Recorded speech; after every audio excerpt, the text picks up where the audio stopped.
Hey everyone, welcome back to Crypto Cash. Thanks again for joining me here. Hope you're having a phenomenal day. We're taking another look here at Bitcoin, seeing what's going on. Looking pretty decent here still. Even though we had this really aggressive wick down, we're still looking at this 42,400 mark, which is actually pretty good. And what I mean by that is we're above that halfway point, that Fibonacci 0.5 level. So again, we're going to just jump into some backend data really quick and kind of talk about this here. There are some really long leverage shorts at about 43,600. And when I say long leverage, I meant those are shorts rather, but there's high leverage included there. Okay, so we got a lot of high leverage shorts, but not a lot of high leverage longs in the recent past here. Okay, so again, a lot of that comes to the fact that the longs were liquidated. In other words, we can see with open interest, a lot of closed positions there at 41,800 with that wick all the way down to 41.4. Okay, so that was a really nasty aggressive candle wick. That's exactly why you do not use high leverage. But again, different strokes for different folks. Right now, we can see the average amount of interest is about 42,800, which is pretty much right where the price action's at, okay? And then furthermore, too, when we take a look at liquidation, simple stuff here. We're looking at about 39,700 as a strong amount of accumulation for longs. A small amount of longs got liquidated here. We can kind of see that here as well. But then again, we got a lot of shorts up there, about 45,000 as a rough estimate. So we're still kind of in the middle of that, but we're averaging a little closer to the higher point. So there is better potential for liquidations to the upside than downside just because they're closer. But once more, that doesn't necessarily mean anything in the big picture there. It just kind of lets us know that that's what's going on the back end there. So what else is going on too is, let's see here. Actually, we'll look at quickly here at the daily time frame, work our way down. And just a note as well, if you are new to the channel, because we got a lot of new members, thanks again for joining me here. Hope you learned something today. Of course, I love teaching people to trade and obviously love educating people. We got a awesome Discord over here as well with some trade signals too if you're curious. We took some nice profit yesterday from ICP, Cardano, and also Adam, Cartesi, and OP the days before. Okay, so cool stuff there. If you have questions, obviously do not hesitate to reach out directly. You can DM me or communicate with me through whatever medium you see fit. Appreciate you nonetheless. And what we want to look at here is stochastic RSI. We're starting to swing upwards. This is a positive contributing factor. Very good sign, actually. Again, a little early, of course. We don't want to presume that the price is going to shoot up because of this, but that's a really good sign. It's kind of like a MACD convergence on the RSI. Okay. We can also see, however, the MACD is diverging still. So again, there's this momentous scenario here with the price being so high for so quick, if you will, that it's showing downsize or downtrend, even though the price is going almost sideways. Okay, so again, just some things to kind of think about. Truth is, we are establishing lower highs so far, and technically a lower low. So we do not have a situation right now where we're like truly bullish, but we're still above these ascending trend lines, and that to me is the most important because it's good to be above the 20-day SMA. More specifically the 50 on the daily. And just some things to kind of think about there. So again, the daily looks slightly more bullish than bearish. That's kind of my thought process there. 4-hour time frame, we're holding below the 50-day SMA, above the 20, 100, and 200.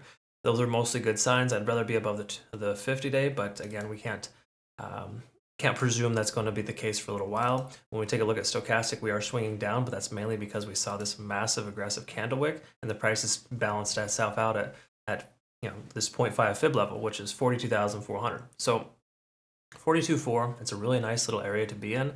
To me personally, anything above that is positive. When we last left off last night, we talked about kind of averaging out at 42.5 or higher would be a wonderful candlestick closure. We're still doing that even after this nasty candle wick.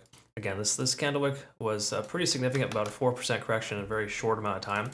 Those happen a lot, unfortunately. We're starting to see a little bit more manipulation occur since Bitcoin has hit its tentative top. So just keep in mind those little things are going to happen. All the more reason to use a realistic amount of leverage to ensure that those wicks don't just stop you out. Again, that stopped out a lot of longs and just hit the big old reset button for a lot of folks. Okay, so it sucks to be caught in the crossfire there. We are converging on the MACD here still. It's starting to lose momentum. And if we take a look at the moving averages, again, we've already talked about that. But regarding the TD sequential, we came down to a 9, consolidated sideways, up to a 6, we got a little reset here. So not a lot of consistency there either in that regard. We take a look at liquidity. We've already swept this massive liquidity level. There's a small amount down here left remaining, but also some remaining above. All right, we've already kind of addressed that. We got this 45K mark and this roughly 39.7 mark. Okay? So those are just important areas to kind of be mindful of. When we take a look at the hourly, this is where we're going to kind of just confirm a few factors here to see if we're still on the right side of the tracks, which we did highlight this, or briefly touched on this earlier, being above this Ichimoku cloud is extremely important. We're consolidating at 0.5 or higher, which is great.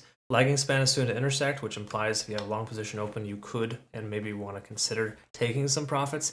And the conversion lines below the baseline too. But a lot of that has to do with this little ugly candle wick here that was completely unnecessary. Okay, so again, just some things to kind of think about. For the most part, still very good. You do want to be careful taking a long position right now, but also I'm leaning more towards long positions being more sustainable and viable at this point than the price action pulling back.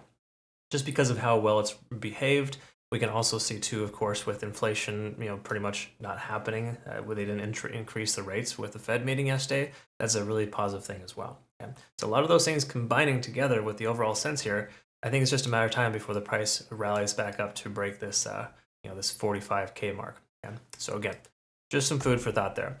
Me personally, I'm waiting to take a trade for Bitcoin. I want to find that lower point if we have it, right?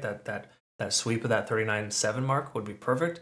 So an entry at 38 to 39K would be awesome. But again, if that doesn't happen, price goes up to just say 48K, then maybe considering a short there. I more so prefer kind of a better chance of return than just kind of nickel and diming Bitcoin. We've got tons of altcoins that we're trading right now and doing very well with, especially with our day trading bots too. So there's a ridiculous amount of opportunity. Okay, so don't just focus on Bitcoin, but it's important to know what Bitcoin's doing so you understand the big picture. One very last thing too here, and we want to just kind of pay attention to this as well. This is not a concern, massive concern, but it is relevant. We do have CME futures here with a pretty significant gap between 39.4 and 40,400. Okay, so again, there's that $1,000 gap, so to speak, that could get filled. It's very common. So that's kind of why I'm waiting to take a long, just because I think that might be a place of consideration. I've got some limit orders in that area too for my spot bag, just in case. Okay. All right, just some friendly advice there. All right, thanks again for watching. Hope you all learned something here today. Have a great rest of your day. We'll see you in the next one. Take care.